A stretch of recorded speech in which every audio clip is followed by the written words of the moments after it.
की प्रक्रिया का स्वरूप जानना, उसमें उदय में आता है ये जानना, इनका भी बहुत बड़ा लाभ है।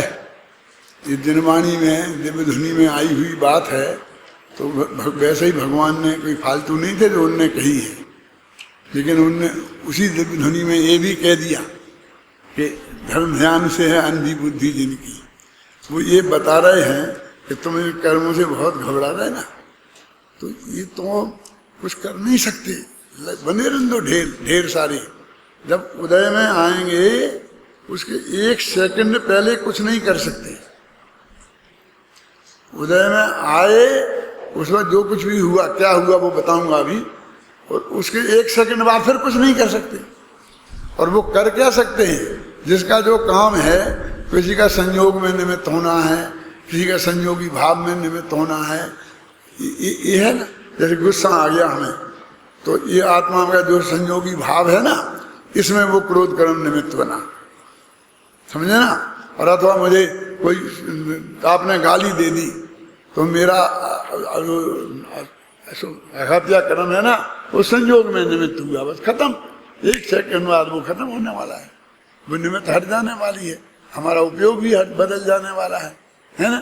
वो नई नई चीज सामने आने वाली है, फल में है ना। देखो जी, इतने बड़ी बड़ी अखबारों में आते समाचार, तहलका मच गया, तहलका मच गया, दिन भर टीवी चलते हैं और दूसरे दिन सब साफ, फिर हेडिंग बदल जाते हैं, सब अलग हो जाती है, तीसरे दिन तो चर्चा ही गायब हो जाती है। ये कहाँ स्थिर रहने वाली चीजें हैं? ये बहुत क्षणिक इसका असर है, कोई कीमत नहीं है इसकी। इसलिए उदय की चिंता नहीं करो। वो ये कहते हैं कि 7 कर्म तो बेकार ही जाने वाले हैं, 8 में भी उदय के काल में निमित्त होगा सिर्फ, और बाकी उदय के काल में आपका उपयोग आत्मा में हुआ, ध्यान में हुआ, खाने पीने में हुआ, दूसरी जगह हुआ।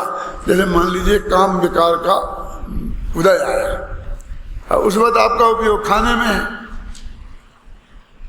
निकल गया, खत्म। क्या होने, उसका क्या फल आने वाला है, समझ गए ना आपकी में। तो इस तरह से बहुत निरर्थक जाने वाला है। अपना आत्मा का जो है, जो मिथ्यात्व नाम के नाश की बात कर रहे हैं ना अपन, योग में तो ये ठीक करना पड़ेगा, ये ठीक करना पड़ेगा, सारे परद्रव्य की क्रियाएं बताते हैं। रीढ़ की हड्डी सीधी करो तो रीढ़ की हड्डी को मोक्ष होगा, क्यों? रीढ़ की हड्डी सीधी नहीं होगी तो समय दर्शन नहीं होगा। तो ऊंट को तो इस पर्याय में समय दर्शन होनी नहीं चाहिए, क्योंकि उसकी तो रीढ़ की हड्डी कभी सीधी होने ही वाली नहीं है। लेकिन होता है ना ऊंट को भी समय दर्शन। इनसे कुछ लेना देना नहीं है। वे तो ये कहते हैं कि इस शरीर पे से तुम्हारा उपयोग हटे, ये जैसे हैं वैसे रहें, तुम्हारे ज्ञान के गे नहीं बने, तुमको डिस्टर्ब नहीं करें। तो गे बनेंगे तो डिस्टर्ब करेंगे ना। तुम अपने भगवान आत्मा को ज्ञान का गे बनाओ। तो बाहर की क्रियाएं ये है ना कि ऐसे हाथ रखना चाहिए, ऐसे पैर रखना चाहिए, बहुत मार्मिक बात है ये। अपने आप सामायिक करते हैं ना, तो सामायिक में एक नियम है कि चारों तरफ दिशाओं में देखें, 3-3 आवर्त करें, ऐसा करके देखते हैं ना चारों तरफ, फिर बैठ जाएं, शांति से 9 दफे नमोकार मंत्र पढ़ें और फिर आत्मा के ध्यान में चलेंगे। अब वो क्या है, ये जो शुरू की क्रिया, कि तुम जहां ध्यान करने शांति से बैठो तो निरुपद्रव जगह देख लो, यानी खुद उपद्रव में जाके बैठने की जरूरत नहीं है। वहां 2 लोग लड़ रहे, हल्ला गुल्ला हो रहा और अपन वहीं जाके बैठ जाए ध्यान करने, हम अपनी परीक्षा कर रहे, ऐसी परीक्षा करने की जरूरत नहीं है। चारों तरफ देखकर निर्विघ्न जगह है कि नहीं, ये अच्छी तरह देख ली, और जो हो सबको नमस्ते कर लिया, भैया मैं शांति से थोड़ा जाना चाहता हूं, डिस्टर्ब नहीं करना। फिर 9 दफे नमोकार मंत्र पढ़ लिया, अपने परमेश्वरी को याद कर लिया। अब 1 घंटा आत्मा का ध्यान करना है तो आत्मा का सोचो ना। हम तो क्या करते हैं, फिर भक्तामर का पाठ शुरू कर दिया, फिर तत्वासूत्र का शुरू कर दिया, फिर कल्याण मंदिर स्तोत्र का शुरू कर दिया, तो ज्यों-ज्यों समय बढ़ाते जाते हैं त्यों हमारा एक और बढ़ता जाता है। दिमाग को तो खाली रखो, नहीं तो वो आत्मा की सोचेगा कब। वो जो चीजें तुम पढ़ रहे हो ना, उनका अर्थ तो तुम्हें मालूम नहीं है, वरना तुम सोचते ही हो। तो बिल्कुल समय तुमने सामायिक का सबसे ज्यादा मिट्टी खराब कर दी। अब मैं कहूंगा कि नवोकानंद पढ़िया तो गलती करी, भक्तामर का पाठ किया तो गलती करी, तो मुश्किल हो जाएगा मेरा प्रवचन करना। लेकिन तुम दूसरे टाइम करो ना पाठ, हम मना कब कर रहे, लेकिन वो तो तुमने आत्मा के ध्यान सामायिक के लिए किया ना। समय माने तो आत्मा होता है, तो वो 1 घंटा उस दिमाग को कोई दूसरा काम मत दो। क्या? तो उसे जानने दो फिर आत्मा को।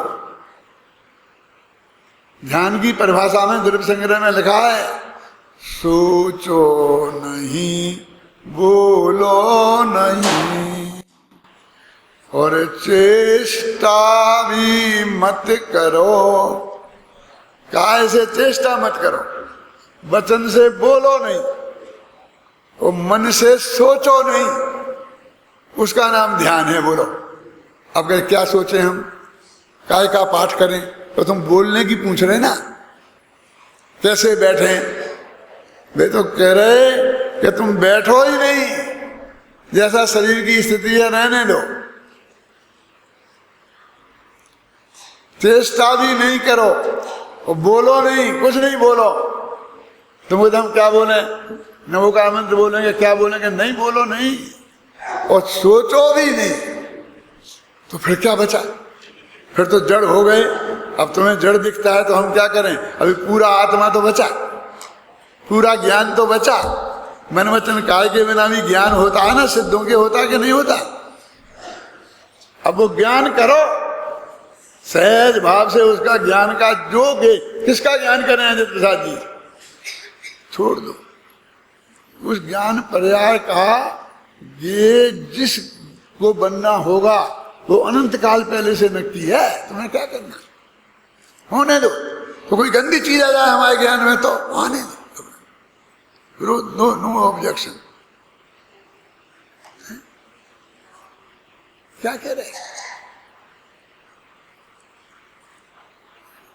वो जो क्रमबद्ध सुनिश्चित है उसका विरोध है। वो ज्ञान का ज्ञेय भी नक्की है, ऐसा परिचय सूत्र में लिखा है, सयोपम लक्षण योग्यता ही प्रतिनियतमर्थम व्यवस्थापयति। तो उसका तुम विरोध मत करो। मेरे सामायिक में और कोई एकदम गंदी चीज आ जाए तो मैं उपयोग को वहां से हटाऊं नहीं। अरे तुम हटा ही नहीं सकते हो, लेकिन हम तो एक है हटाने का विकल्प भी मत करो, हट जाएगी अपने आप। यदि तुम्हारे ज्ञान का ज्ञेय वो पदार्थ भी बनता रहा, तो तुम्हें वीतराग भाग कायम रहा, तो सामायिक में कोई फर्क नहीं पड़ता। टोडरमल जी ने लिखा है कि वो ज्ञान में का ज्ञेय पर पदार्थ बन जाता है, फिर भी श्रेणी चढ़ता जाता है। छपक श्रेणी में ज्ञान का ज्ञेय पर पदार्थ बन जाते हैं। अर्थ संक्रांति होती ना, तो फिर भी उपयोग आगे बढ़ता रहता है कि हाँ, क्योंकि वीतरागता में वृद्धि होती रहती है, राग नहीं पैदा होता। तो वो ध्यान की अवस्था है कि नहीं है? इसलिए तुम गंदी चीज दिख जान दो, तुम्हारा मन गंदा नहीं होना चाहिए। ज्ञान का ज्ञेय सहज भाव से बनने दो, इससे तो अच्छा है हम जाने ही नहीं। तो तुमने बहुत बड़ा पाप किया। क्यों? कि तुमने जानने माने ज्ञान का निषेध किया। ज्ञान आत्मा का स्वभाव है, तो तुमने आत्मा के स्वभाव का निषेध किया। जान आने जो आए जानने में आने दो, क्योंकि वो मर्यादा के बाहर थोड़ी है, वो नक्की है ना अनंत काल से कि हमारे ज्ञान का ज्ञेय क्या बनेगा इस समय, वही तो बन रहा है ना। कोई हानि नहीं होगी, घबराना नहीं, उससे कोई बंध नहीं होता है। बंध तो मिथ्यात्व होगा तो होगा, अवरति की वजह से होता है, कसाई की वजह से होता है। यदि ये कुछ नहीं है वहां तो बंध नहीं होगा। इसलिए हम बहुत विवेक पूर्वक से इन सब चीजों को समझें तो निश्चित रूप से हमें सच्चे धर्म की प्राप्ति होगी। सबको हो।